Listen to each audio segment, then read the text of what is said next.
So that brings us to Shawna. Can you tell us how does this technique help resolve physical symptoms, even though it sounds like it's more about emotions? Right. Yeah. And that's a big misnomer because I think our society, maybe not the people listening and you and I, but we're brainwashed and we're inundated with thinking that everything is separate. If you are having mental emotional issues, you need to see a psychologist or a psychiatrist or a therapist. If you're having gastro or digestive issues, you need to see a gastroenterologist. Like nothing's connected. You need to see a specialist and focus on that specific symptom.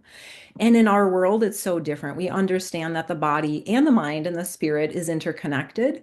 And so I want to give everyone an example. I think that will make it more applicable. So if we start talking about lemons, and I go get one of my neighbors from my neighbor's tree, I grab a lemon and then I slice it on camera, and juice is going everywhere. And then I have everyone imagine biting into that juicy, tart, sour lemon. Eventually, we're going to start to salivate, right?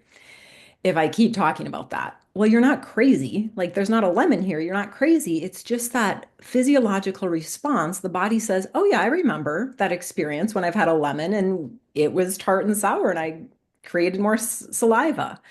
Just like if you think of you're having a fine day and then all of a sudden you hear something absolutely horrific. You find out, bad news, or you lost a loved one, and it's like the wind was just taken out of your sails, or it's like a gut punch, or maybe you're walking into a meeting or going to break up with somebody and you have that just, that pit in my stomach.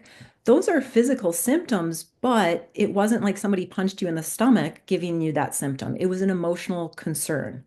And so I think all too often people just focus on the physical. And that stuff can be great. Like if it's physical, chiropractic, massage, acupuncture, all of that can be really helpful. But if people aren't seeing the results, or if the results aren't holding, like, okay, I get a massage, yay, I feel good for 3 hours. And then the next day, I'm back where I was. It's not just physical. It's worth exploring the other things that the body's holding on to, and the physical symptoms are just what's getting your attention. Yeah.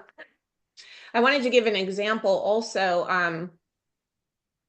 I had this one patient who was a cancer survivor, and he had his kidney taken out before he ever came to see me. And this was back in LA. And I had referred him for NET, and he had a lot of back pain, even though there was nothing, I couldn't find anything physical at all. And I was like, some emotional stuff connected to having gone through cancer. And he was like, nope, I'm totally fine. It doesn't bother me at all. I'm past it. And I was like, so I sent him to get an ET. And sure enough, there was so much trauma and fear connected.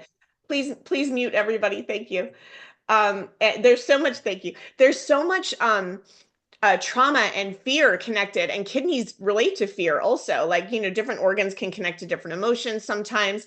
And so he literally only did a couple of sessions and he never had back pain again. It was just gone. So that's how it can really work. I mean, it can really clear you. It's mind blowing. So that being said, I would love it if we could also talk about